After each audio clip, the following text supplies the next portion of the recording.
Walker. I welcome you to Formerly on 4. I was formerly on 4 as a news anchor for 40 years. For the past couple of years, I've been writing and reporting for this station. I still am an employee here. But one of the things I'm doing now is this podcast where I'm talking to some of our former co-workers because we have worked with some great people over the years.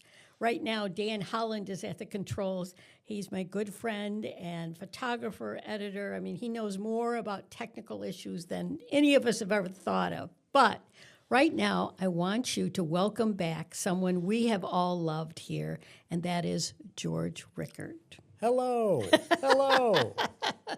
George, one of the things we do on this podcast is we talk about what you are doing now. I know what you used to do, and we'll talk about that in a minute. Yeah. But what are you doing now? Not as much as I used to. It's been 4 years away from 4 now, just over 4 years. And even that time flies. Is it fair to call this retirement? Absolutely. I'm loving You're so it. I am young retired. I know. I retired at 54 years old. And I know that's very, very early. And I just, I have always been frugal, and so has my wife. And we had enough money that I could retire, and now we're both retired. So That's really frugal, George. Yeah. At 54. Yeah.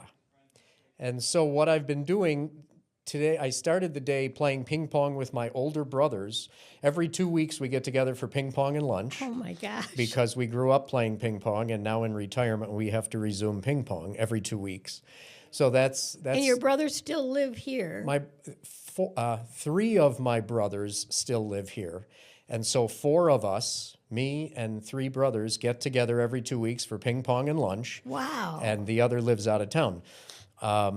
And on Mondays, I drive the senior van in the town of Concord. I drive seniors to their medical appointments. And on Thursdays, I volunteer at the Springville Center for the Arts. Odd jobs, whatever odd jobs need to be done. And aside from that, I am fully retired. Oh my gosh, George, that is amazing. Yeah. That is amazing. Now, let's go back a little bit. Let me backtrack. For people who don't know, because we all love you here, you should see the people who have poured out of doors to talk to you because they miss George. Yeah. What did you do here?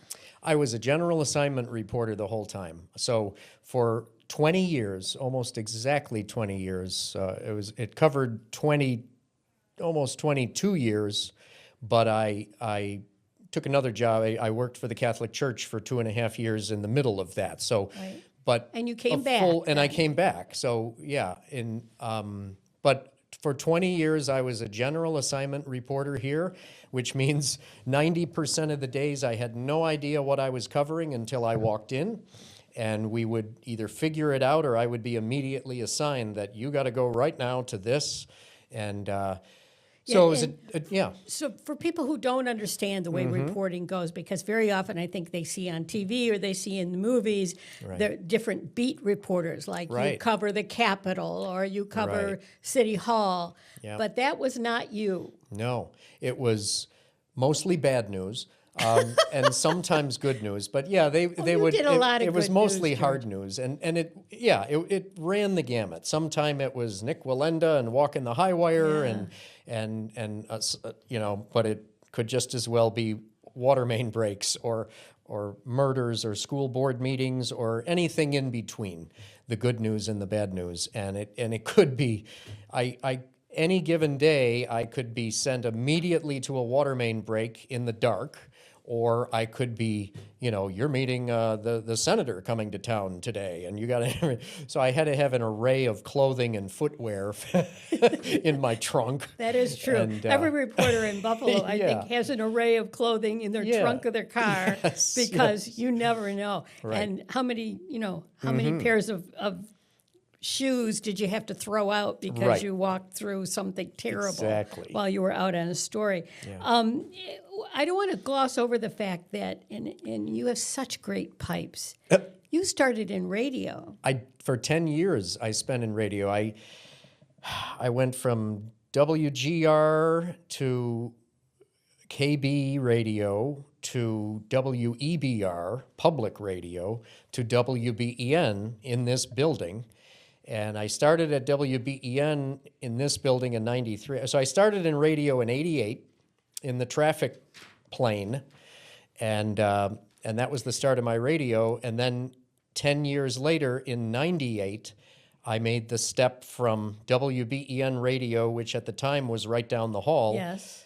I made the step down the hall to Channel 4, and I worked behind the scenes here at Channel 4 for over a year as a weekend assignment editor, sort of behind the scenes arranging what You stories. were the person who decided Yeah, what stories we'd cover helped and who would arrange cover and them. decide what stories the reporters would do. And then when there was an opening, when Craig Negrelli left Channel 4, there was an opening, and I applied and got on TV for the first time. And God bless Chris Musial, because I had never been on television. You know, I was fortunate enough to not have to leave my hometown and start in Elmira and whatever. I had developed a good enough resume in radio that Chris Musial took a chance and put me on television for the first time at 4 a.m. on my first day. You know, I doing the wake up, I was put on a stolen vehicle story, whatever.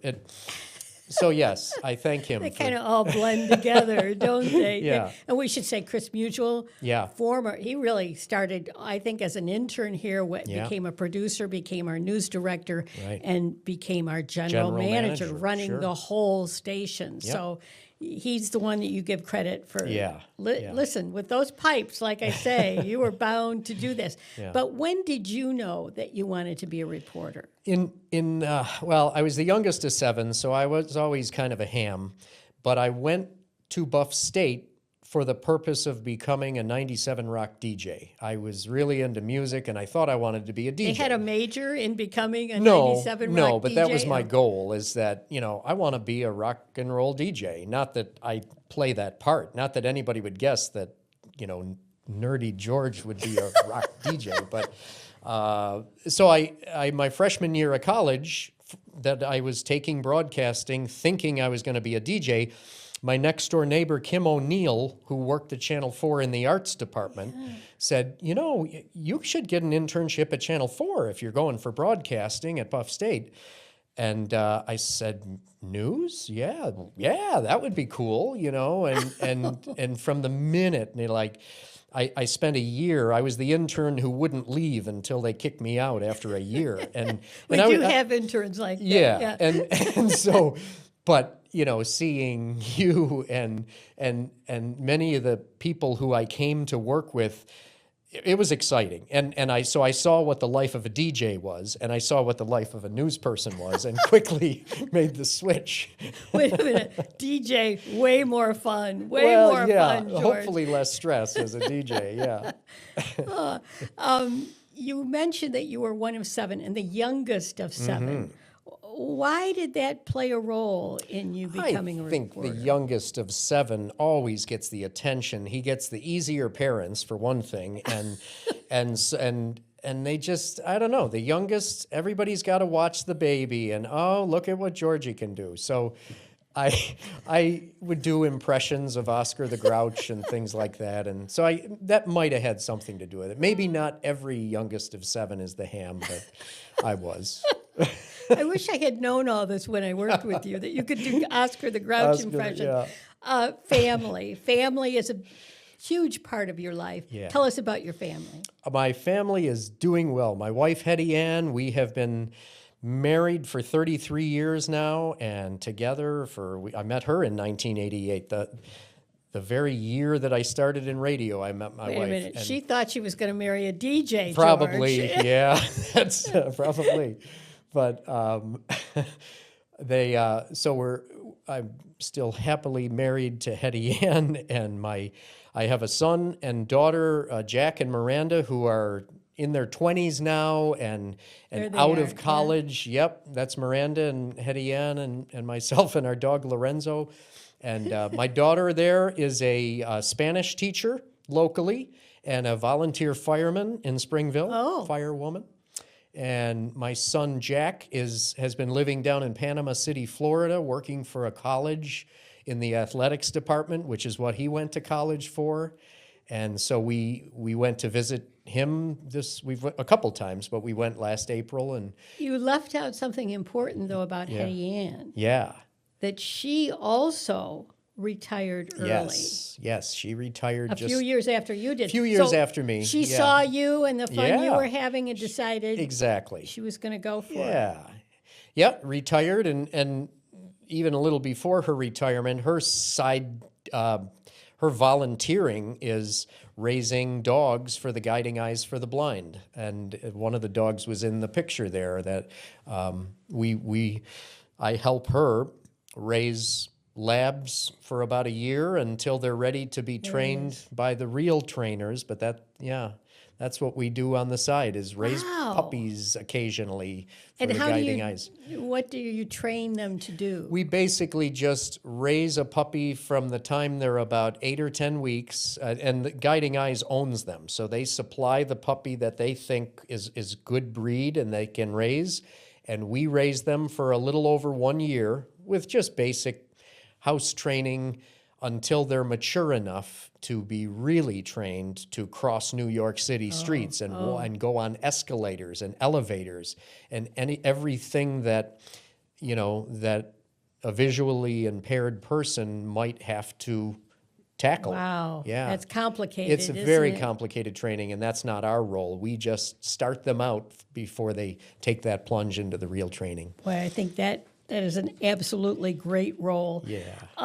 Talking about your career as a reporter, Mm-hmm.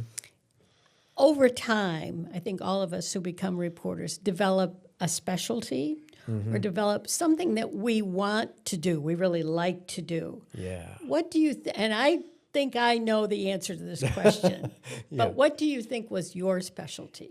Anything nature or even weather related, as much as people think I got out of it because I was tired of standing in blizzards. I sometimes love the I blizzard. sometimes love the blizzards. If I have to work and there's a blizzard, put me on the blizzard. And so nature, especially animals. I'm a hunter and I love nature and I love animals. As you can be a hunter and you can still love animals. So anything nature related, if there was, I would gravitate toward those. And the management quickly knew that they could push these stories my way. Like there's hundreds of dead fish washing up on Lake Erie, George. That's yours, and I would gladly go cover the dead fish. And so that was my favorite specialty. Anything earth or nature related. Now, and that is absolutely true, and you're great at that. What I was going to say, though, is that I think you were great, and still are great, at taking the complicated and making it simple and speaking to people just in a normal fashion about stories, because you were so great at talking to people on the street. We call it man on the street interviews, where you walk up to people you don't know and you tell them about the topic of the day or you ask them questions. Yeah. So great at doing that, George, because Thank so relatable you are to others. Well, thanks. Yeah, I mean, in this business, you have to speak plain English, and to make it, you got 90 seconds sometimes to tell the story, and so yes,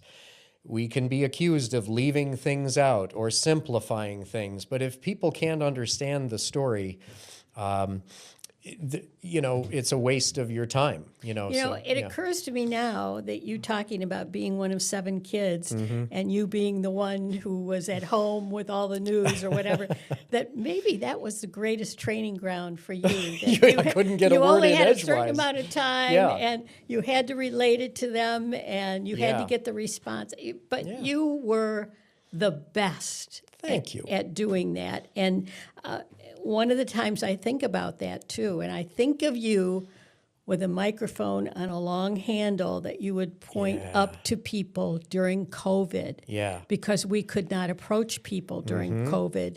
Yeah. And you and our chief photographer, Chris Broadbent, Yep. worked together for like a year and a half, 2 years during COVID, where you couldn't come into the station. So you would meet because, and I should explain this, couldn't come into the station because nobody was allowed to come in and congregate. Right. But you and Chris developed a closeness. You worked Yep. out of your car. You worked out of his home in the morning. You'd meet there. Tell us about that. Yep, for more than a year, we were paired up one-on-one every day. So we would not come into the station. And it was a wise decision by management because if we go down, we all go down. If we came in here and everybody got COVID, we couldn't put on shows. And so it was wise to put out teams there. So if I get sick, I only bring down Chris's family, and vice versa. But I couldn't have been paired with a better person. So yes, we would go out, and that stick you're talking about was a paint roller. Chris went to Home Depot and got a paint roller stick, extendable paint roller stick, so that we could stay 6 feet from the people we had to interview, mostly outside or sometimes inside, and some of the first, or in a hospital, like we often went into a hospital, because that's where the story was, when we could go in there. But, and it was scary for everybody, but the more you could, you had to bring humor to it. We would, joke about the masks and joke about, can I, talk to you with my paint roller? And, so we tried to bring down the level of fright in everybody. And there was a level of fright. There was. And yeah. But back to Chris, I mean, we started out, and our management, Russ Barbera, did not have high expectations for what we could do out of a car with a paint roller and, in COVID when most people wouldn't go near you. So Russ didn't have high expectations on a daily basis of what we could gather and what we could do.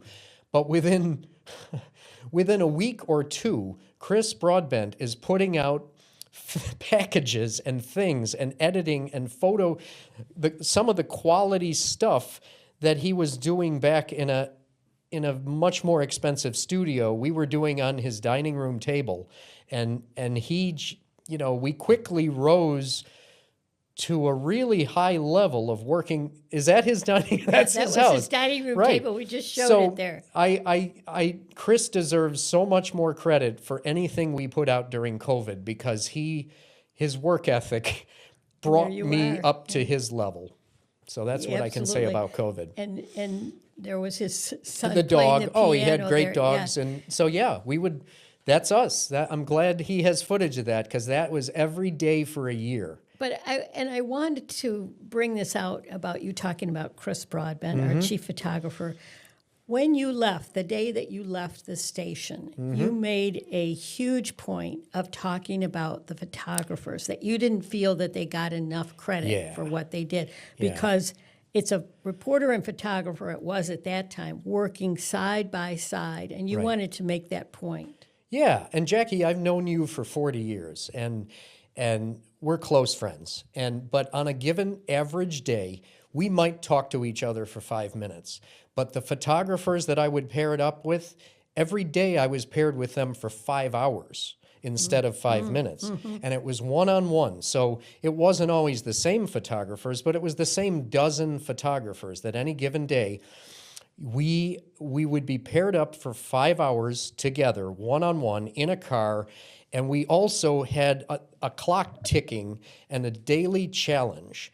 And so just like, and so bonds become stronger when you've had your worst days in life and your best days in life side by side with the people who had to hear it. They had to hear you on the phone with your spouse. And so it is like a partner-spousal relationship. It's a very intimate relationship. It's intimate, and there's tension on many days where, if I'm not courteous of the photographer, if I'm the type who wants to, we got to go do one more interview in Hamburg and then we can come back. Well, that may put he or she in a bind at the end of the day, because ultimately, It's the photographer in the hour before airtime who has to put together the puzzle that I created and make the pizza that I created. And I don't even know how to make it. So if I don't give that photographer enough time, so there can often be tension about, and even if we don't blame each other, if we're put into a hopeless task, it's tense, and we get through it together, and we become stronger each time we get through those things together. I can almost hear Dan Holland in the other room, who's our producer at this moment, cheering you on because it's absolutely so great. Yeah. Dan is one of the best photographers Yes. we've ever worked with as well. I want to talk about, you talked about the stories, the pizza that you handed to the photographer. Favorite story, favorite memories? What has become my favorite story is the Buffalo 5 story, because it means more to me every year, and the Buffalo 5 story didn't really become my story or anything like that, and I for years I had heard of the Buffalo 5, and I was never assigned that story, so I didn't really pay attention to it. But when it started to become my story, and I learned the story, and so the Buffalo 5 story is 5 teenagers in 1977 were charged with murder, and there's 2 of them, Darrell Boyd and Johnny Walker. They were the remaining surviving, 2 of the surviving Buffalo 5. Those 2 men served full murder sentences. And when they got out, they pushed to get them overturned. They didn't get their verdict overturned and got free from jail. They spent 10 years trying to make people believe them that they were innocent, and they eventually got their verdict overturned, and they won settlements that they still haven't seen most of the money. And Darrell Boyd, to the far right, died last year. And Darrell Boyd, the reason this has meant more to me is I've been retired for 4 years, and Darrell Boyd would send me a text every Father's Day, Thanksgiving, Christmas Day, New Year's Day, and Easter Sunday saying, "God bless you, Mr. G. Happy Easter. God bless you, Mr. G. Happy Father's Day. God bless." And I've never been to his house. He's never been to my house. But what I've learned is that it meant so much to him that we simply allowed him to tell his story. And Johnny Walker in the red, we helped them tell their story and their version of the story, which is the truth. And so that makes me realize, I appreciate more some of the things I did as a journalist now because of that. So that is so touching. Yeah. And I think it illustrates, George, we don't realize when our story goes out over the airwaves, the thing that we've worked on every day, the thing that we got upset about or whatever, that we try to get that story together and get it on the air the right way. We don't realize the impact that has on individual people out there. And sometimes I'm sure it's negative. I'm sure sometimes I didn't have the time to tell the story properly, and that hurt people. And so you take the good with the bad. But it wasn't inaccurate. I want to say that. It wasn't inaccurate. No. Yeah. Sometimes you can't tell the full story because you don't have the time, certainly. Yeah. Yeah, and so hopefully there was more good than bad, and I never made up stuff. I didn't create fake news, and nor do I believe most news stations make up things. Things may be exaggerated. Sometimes we make a big deal about things that were not as big of a deal, but there were never lies. That we didn't make stuff up.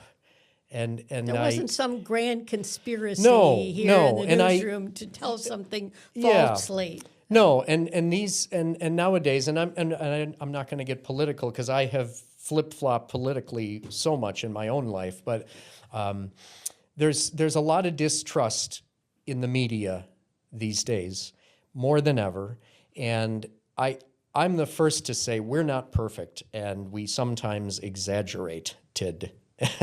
And but what strikes me is many people seem to say local news is okay, but the mainstream media, the national, that's ridiculous. But the local news is okay. But what I tell them is that everybody in big bad mainstream media started in local news, and I know some of them, and you know more of them.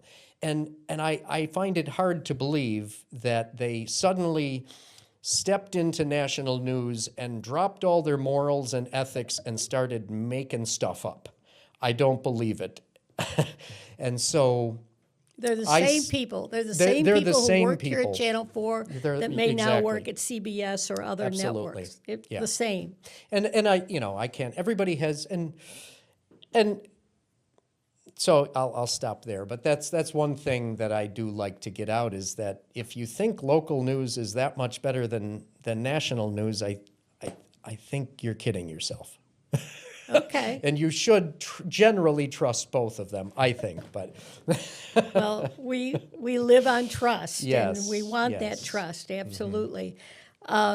We have to wrap up here, Okay. unfortunately, because of time. We talk Yeah. about time. But I'd like you to talk about something that you're very proud of or that you really liked or something that really makes you happy about your career. And you made a lot of people happy in your career. well, thank you. I guess what I'm most proud of is that my coworkers seem to still like me. Oh, my Because gosh, George. I'm overwhelmed. I was overwhelmed when I left twice, and and with the outpouring. And so, while I did try to be a good journalist, I also tried not to be hard to work with. And so, what I'm most proud of is that my coworkers still like me, and that I'm proud that I'm. The highlight of my work career was co-anchoring with you for a couple of weeks, but I'm prouder to say that I'm your friend. So that's really where the pride comes from. George, I wish I could reach through that screen right now and say to people, you should have seen the people coming out of every doorway here at Channel 4 when George walked in. And it's been years since he's been back here. But people couldn't wait to say, welcome, George, we love Wow. you, and just pick up conversations where they left off 4 Yeah. years ago even. People love George Richert.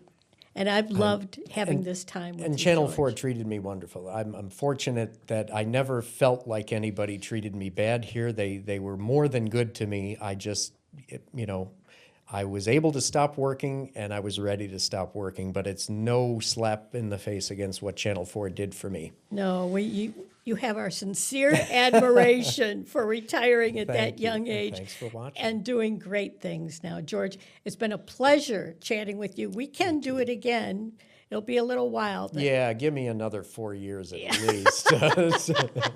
All right, George, great to see Thank you. you for asking. coming in. Yeah, my pleasure. And thank you for watching. If there is someone from Channel 4 that you remember from the past that you'd like to know more about, pop me a line, jackie.walker@wivb.com. It's been truly my pleasure to be with you today.